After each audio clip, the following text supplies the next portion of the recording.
गया। दोस्तों अपन बहुत दिन बाद फिर से मिले हैं एक बार, आज अपन फिर से अपन चर्चाएं करेंगे।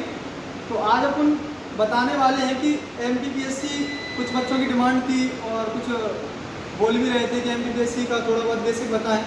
एमपीपीएससी क्या होता है, ये प्रक्रिया है जो 3 चरणों में क्या होती है, पूर्ण होती है। तो इसका जो प्रारंभिक चरण है वो क्या होता है तुम्हारा, वो होता है तुम्हारा प्रीलिम्स एग्जाम होता है। जो प्रारंभिक चरण है वो क्या होता है, प्रीलिम्स होता है। और जो प्रीलिम्स है तुम्हारी वो 2 चरणों में होती है। क्या होता है, पहला चरण है तुम्हारा GS1 और दूसरा है तुम्हारा CSET।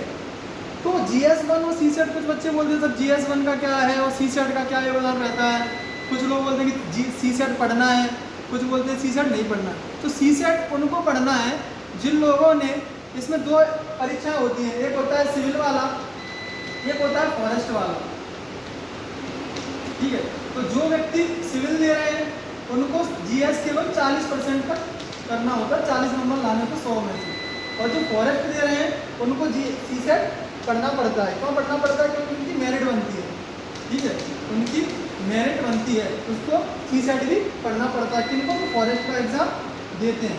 अब फॉरेस्ट का एग्जाम देते कौन है, फॉरेस्ट का एग्जाम सभी लोग नहीं दे पाएंगे। फॉरेस्ट का एग्जाम वही लोग दे पाएंगे जिन्होंने अपना ग्रेजुएशन में BSc कर रखा है, चाहे साइंस से किया हो, चाहे मैथ से किया हो या BTech किया हो। यानी उनके पास ग्रेजुएशन में मैथ या साइंस होना अनिवार्य है। और जो BA वाले जो विद्यार्थी होते हैं वो इस सुविधा से वंचित रह जाते हैं। ठीक है, तो उसमें कौन दे पाएगा, तो फॉरेस्ट के लिए एलिजिबल कर रहे होते हैं कौन करते हो, जो BSc उनके पास मैथ्स या साइंस होता है। और जो सिविल वाला दे रहे हैं उनको केवल GS पढ़ना होता है। तो GS में 100 प्रश्न आते हैं, इसमें कोई माइनस मार्किंग नहीं होती है। अपन को 100 में से 100 गोला भरना होता है, कोई भी गोला इसमें छोड़ना नहीं होता है। ठीक है, और जो लोग हैं उनका स्वेच्छा है कि वो 40 से ज़्यादा भी कर ले या जितना मर्जी है उतना कर सकते हैं, बस 40 से कम नहीं होना चाहिए। अगर उनके यहाँ पे मान के चलो GS में 90 नंबर है प्रीलिम्स में फर्स्ट पेपर में, और इधर उनके 39 नंबर हैं, 40 नहीं है, तो उनका ये कॉपी चेक नहीं होगा। ठीक है, इसका विशेष ध्यान रखना है, उनका ये वाला कॉपी चेक नहीं होगा। ये कॉपी कब चेक होगा, जब उनका यहाँ 40 प्लस नंबर है तभी उनका ये वाला कॉपी चेक होगा। तो इसका विशेष ध्यान रखना है। ठीक है, तो अगला है तुम्हारा मुख्य परीक्षा। तो मुख्य परीक्षा में क्या होता है, मुख्य परीक्षा में कौन लोग जाते हैं, जो व्यक्ति प्रीलिम्स पास करते हैं उनको मुख्य परीक्षा देने का अवसर प्राप्त होता है। तो मुख्य परीक्षा वही दे पाते हैं जो प्रीलिम्स पास करते हैं। अब इसमें क्या होता है, 6 पेपर होते हैं। पहला पेपर होता है तुम्हारा GS1, दूसरा GS सेकंड, थर्ड, फोर्थ, 5, 6। अब इन्होंने किया है, जो नया पाठ्यक्रम चेंज हुआ है तो उन्होंने क्या कर दिया है, पहले GS1 में 2 पार्ट होते थे, पार्ट 1 पार्ट 2, इसमें भी 2 पार्ट होते हैं, पार्ट 1 पार्ट 2। इसमें पहले 1 पार्ट होता था केवल, अब इसमें इन्होंने 2 पार्ट कर दिए, पार्ट 1 और पार्ट 2। जो 2019 से पहले की जो प्रक्रिया चल रही थी या 2019 में जो प्रक्रिया थी उसी को ये वापस इन्होंने दोहराया है। क्यों दोहराया है, क्योंकि जो GS का जो थर्ड पेपर था वो साइंस का होता था, तो साइंस बहुत ज़्यादा टफ हो जाता था और जो BA वाले बच्चे होते थे वो इसको सॉल्व नहीं कर पाते थे। तो उनका क्या होता था, जो अगर इसमें एक चीज़ ये भी है, अगर जो 6 पेपर हैं, अगर बंदा कोई भी एक पेपर में फेल है या जो भी विद्यार्थी एक पेपर में फेल है, भले उसके नंबर टॉपर से समकक्ष हों या टॉपर से ज़्यादा हों, फिर भी वो सिलेक्ट होने के लिए योग्य नहीं होगा। इसीलिए 6 पेपरों में पास होना अनिवार्य है। ठीक है, जो पासिंग मार्क रहते हैं 40%, वो तो तुम्हारा इतना होना ही चाहिए। ठीक है, और ये तुम्हारा अगला पेपर आता है तुम्हारा GS4। इन्होंने इसमें भी थोड़ा चेंज किया है, इसमें भी पार्ट 1 एंड पार्ट 2 किया है। ठीक है, तो अब 5वां पेपर है तुम्हारा हिंदी का और 6वां पेपर है तुम्हारा ऐसे का। जो व्यक्ति मेंस में पास हो जाता है वो इंटरव्यू के लिए क्वालिफाई हो जाता है। इंटरव्यू के लिए क्वालिफाई होने के उपरांत फिर से मेरिट बनती है। होता क्या है, जैसे मान के चलो तुम्हारी 100 जगह निकली, जगह कितनी निकली 100, PSC ने जगह निकाली 100, तो इसका 15 गुना लोग किसके लिए चुने जाएंगे, तुम्हारा मेंस के लिए चुने जाएंगे। अब यानी 100 का 15 गुना कितना हो गया, 1500। तो 1500 लोग किसके लिए चुने जाएंगे, मेंस, जो मेंस लिखेंगे।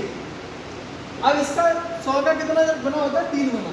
अब 3 गुना किसके लिए चुनेंगे, वो इंटरव्यू के लिए। 300 लोग क्या देंगे, इंटरव्यू देंगे। अब उसमें से फाइनल मेरिट कितने की बनेगी, 100 की। कितने लोगों की बनेगी, 100 लोगों की फाइनल मेरिट बनेगी। जो वास्तविकता में फाइनल जो अंतिम चयन होता है उसमें अंतिम चयन सूची में वो लोग आते हैं, कितने लोग आए जितनी वैकेंसी होती हैं। और कुछ लोग किसी का प्रश्न था कि सर अगर प्रीलिम्स के बाद वो क्या होता है वैकेंसी बढ़ा देते हैं। तो कोई भी एग्ज़ाम है अगर जो भी वैकेंसी बढ़ रही होती है, जैसे अभी इसी बार पूछ रहे थे, इस बार जो PSC था उसमें 110 वैकेंसी है, तो कुछ बच्चे पूछ रहे थे सर वैकेंसी बढ़ेंगी। मैंने बोला कि अब वैकेंसी नहीं बढ़ेगी, क्योंकि वैकेंसी बढ़ रही होती है कब तक बढ़ जाती है, जब तक प्रीलिम्स का रिजल्ट नहीं आता। प्रीलिम्स के रिजल्ट आने के बाद कोई भी वैकेंसी नहीं बढ़ती है, इसका भी विशेष ध्यान रख लें। वैकेंसी कब बढ़ेगी, जब तुम्हारा प्रीलिम्स का रिजल्ट आ जाएगा, आने से पहले। तो इस बार कितनी वैकेंसी 110, तो मेंस भी दे पाएंगे, ठीक है, और फिर उसी का अंतिम चयन होगा, ठीक है। तो अब देख लें जो मुख्य मेंस होता है, तो मेंस में क्या होता है, GS first, GS second, GS third, इन तीनों पेपरों को बहुत अच्छे से पढ़ना होता है, क्योंकि यही पेपर क्या कराते हैं, सिलेक्शन कराते हैं तुम्हारा। ये पेपर क्या कराएंगे, तुम्हारा सिलेक्शन कराएंगे। और जो अंतिम जो पेपर है, जो 4, 5, 6, इनको लोग पढ़ते नहीं हैं, बोलते हैं ऐसे का क्या पढ़ना है, या पत्र पर पत्र क्या लिखना है, वो तो अपन तुरंत ही कर लेंगे। तो इनको इसीलिए पढ़ना है क्योंकि ये तुम्हें मनचाही पोस्ट दिलवाते हैं।